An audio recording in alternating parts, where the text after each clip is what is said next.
Welcome to D&D Builds, where we have an outlet to make all sorts of ridiculous Dungeons & Dragons characters and stop driving the people in our lives insane with them. Today we're going to be building that mutant with the claws, Logan, aka Wolverine. I don't want to waste any time with him, so we're going to go ahead and jump right in. And first things first, we need to pick a race. Since he is a human but a mutant, I was actually really tempted to just pick human variant and just go with it because that seemed easy and simple and straightforward, but that's not how my channel works a lot of the time. So instead, I tried to look at it a little bit differently. And even though Hugh Jackman is so iconic in the role, and he is tall and only mildly hairy, in the comics, it's actually much different. Wolverine is often depicted as a bit on the shorter side, at least compared to some of the other mutants, and he's a pretty hairy dude, especially with those intense mutton chops or whatever the hell you'd call them. And with that iconic facial hair and being slightly shorter in stature most of the time, I'm actually going to go with a dwarf. And while Logan is from Canada, that did make me tempted to go with a mountain dwarf. There's no way I could pass up dwarven toughness that comes with being a hill dwarf. That feature dwarven toughness makes it so your hit point maximum is increased by 1 for every level, which is the equivalent of having 2 more points in Constitution. Then when it comes to a background, I couldn't help but just go with soldier because he's fought in pretty much every war imaginable. This gives you skill proficiencies in athletics and intimidation, as well as land vehicles, and Logan does have a tendency to like riding around on a motorcycle, so I think that fits. Now let's go ahead and jump into some stats using standard point buy from the player's handbook. We'll go ahead and put 14 points into strength and then 12 points into dexterity because he is a very physical character. Then our constitution, obviously he's super hard to kill, so we're going to put 14 points into constitution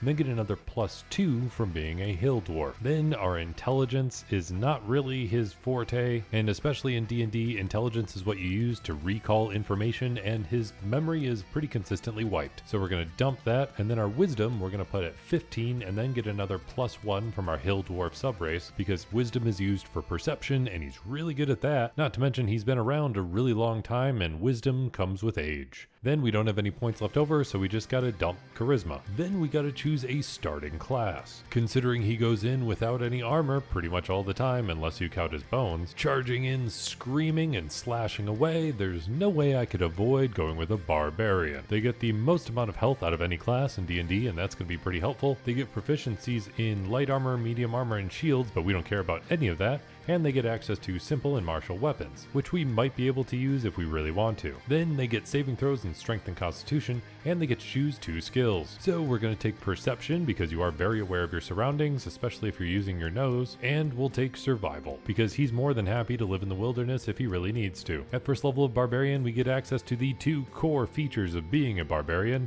rage and unarmed defense. Rage gives you advantage on strength checks and strength saving throws, as well as bonus damage to any attacks that you make while using your strength for weapon attacks. And lastly, you get resistance to bludgeoning, piercing, and slashing damage, which is helpful for your survivability, especially as Wolverine. And then the other feature, unarmed defense, makes it so when you're not wearing any armor, your armor class equals 10 plus your dexterity modifier plus your constitution modifier. Then at second level of barbarian, you get reckless attack, allowing you to attack with advantage and just swing without any abandon, kind of like going into your full-blown berserker mode. Only issue is that it also gives your enemies advantage on attacking you. The other thing you get at second level is danger sense, giving you advantage on dexterity saving throws against traps and spells, which I'm going to lean into as the idea that you can kind of sniff that something's coming and just be a little extra ready. Then at third level of barbarian, you get to choose a primal path, otherwise known as a barbarian subclass. While he does tend to go into a berserking mode on occasion, we need to make sure we get those claws. So we're going with a beast barbarian. When you choose to be a beast barbarian,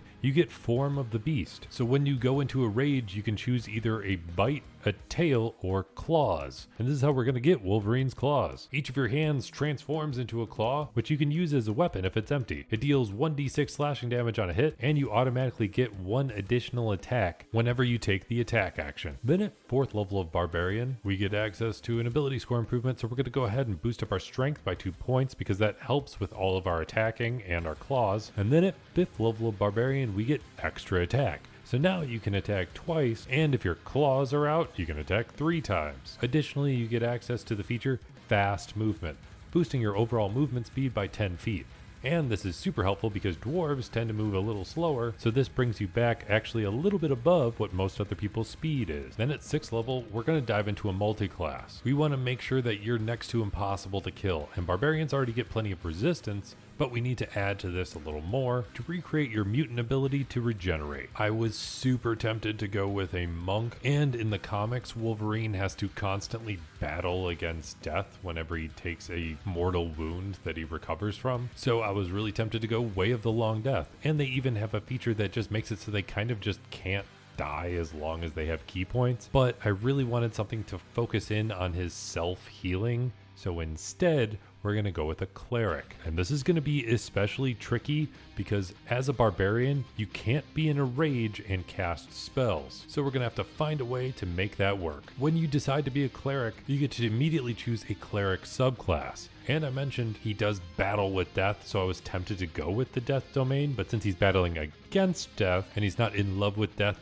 like Thanos is, or has an actual affair with death like Deadpool, we're going to go the exact opposite and go with a cleric of the life domain. When you choose a cleric at 1st level, you get some spell casting, but we're going to be really limiting our spell choices and only grabbing spells that would be usable as Wolverine. This is going to lead to a lot of spells that we're not actually picking up, but I want to stay true to character. And when you choose the life cleric specifically, you get a special feature called Discipline of Life. So whenever you use a spell of 1st level or higher to restore hit points to a creature, the creature regains additional hit points equal to 2 plus the spell's level. So the 2 spells we're going to grab right at 1st level are going to be Cure Wounds and Healing Word. And if you want to choose an actual word, just say bub over and over again. But just remember, this is just for you and your abilities. So you're only going to be casting it on yourself. And thanks to your Discipline of Life feature, this is going to be even more effective. Only trick is that you're not going to be able to use this in combat, at least if you're still in a rage, but you can still always go samurai like Wolverine and not go into a rage and still swing with some sort of samurai sword in case you're okay with not using your claws, at least not all the time. Then at 2nd level of cleric, you get Channel Divinity. You can use this to scare undead away, or you can use this as a life cleric to do some healing with the feature Preserve Life. If you use your Channel Divinity for this,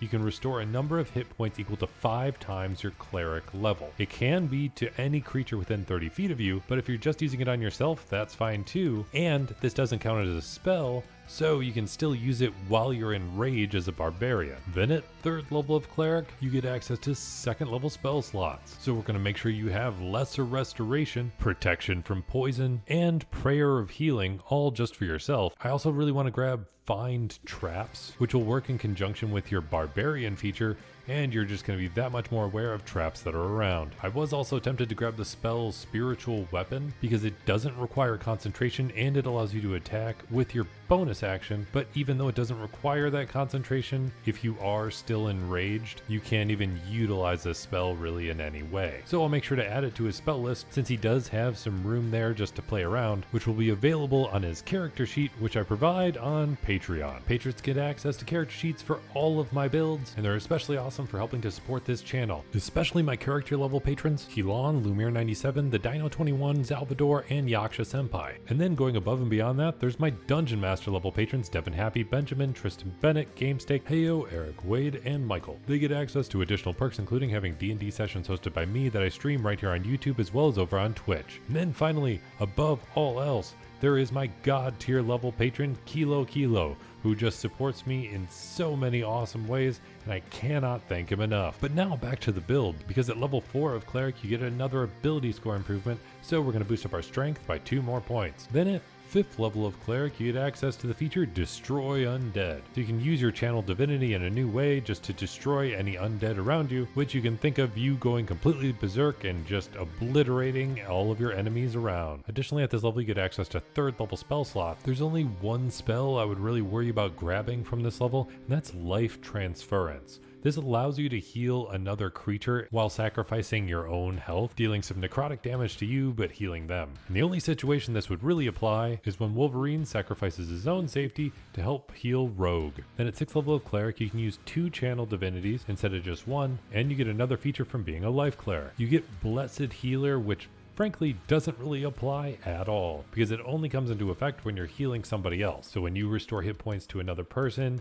you get additional hit points as well, equal to 2 plus the spell's level. Then at 7th level of Cleric, you get access to 4th level spell slot, and there is a very important spell that we get from this level, and that's Death Ward. Death Ward lasts for 8 hours with no concentration, and the first time you drop to 0 hit points as the result of taking damage, you instead drop to 1 hit point, so you just don't die. And this is so insanely helpful to help pull off Wolverine. Then at 8th level of Cleric, you get another ability score improvement, so we're going to boost up our strength one more time, maxing it out. Also at 8th level of Cleric, you get access to the feature Divine Strike. So now when you strike out with your claws, you can deal an extra 1d8 radiant damage. Then at 9th level of Cleric, you get access to a 5th level spell slot. Not a whole lot is really going to help as far as our overall build, so we're just going to grab Greater Restoration to help restore yourself a little better if you need to. Then at 10th level of Cleric, you get the feature Divine Intervention, allowing a god to just come down and intervene on your behalf. This doesn't apply too much, but you do actually deal with the god of death fairly regularly, so I guess it could apply. And it's not like the X-Men have ever not dealt with any gods, so it's not completely outside of the realm of possibility.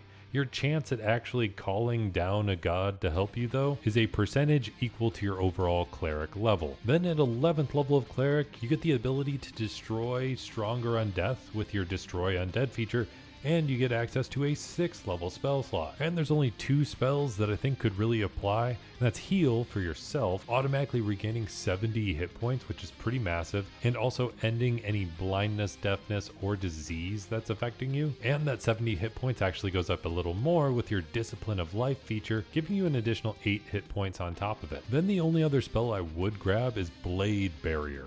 You can't use this if you're raging, but it does create a vertical wall of whirling, razor-sharp blades. So just think of that as yourself, just swinging your arms around with your blades out. Then at 12th level of Cleric, we get access to another ability score improvement, so we're going to boost our Constitution by 2 points, which is really going to help our health, and our armor class if we're sticking with unarmored defense. Then at 13th level of Cleric, we get access to a 7th level spell slot.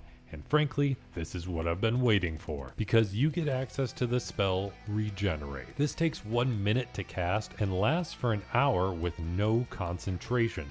So you can use this right before going into battle, and it'll stay active even while you're raging. You immediately regain 4d8 plus 15 hit points, which gets boosted even more thanks to your Life Cleric features, and for the entire duration of the spell, you regain 1 hit point at the start of each of your turns. And even if you blatantly lose body parts, they grow back after 2 minutes. And what would be just 1 hit point regained actually turns into a bit more thanks to your Discipline of Life. So your overall mutant healing is just automatically regenerating 10 hit points per turn, with 1 from Regenerate and then an additional 2 plus the spell's level thanks to the Discipline of Life feature. And now that I think we're pretty well covered when it comes to the overall mutant abilities, we're going to jump into another multi-class, because we've got 2 more levels to play around with, and we're just going to play with the regeneration a little more by taking some levels in Fighter. At 1st level of Fighter, you get access to a fighting style, and there are times when you just want to beat the crap out of people without taking your claws out.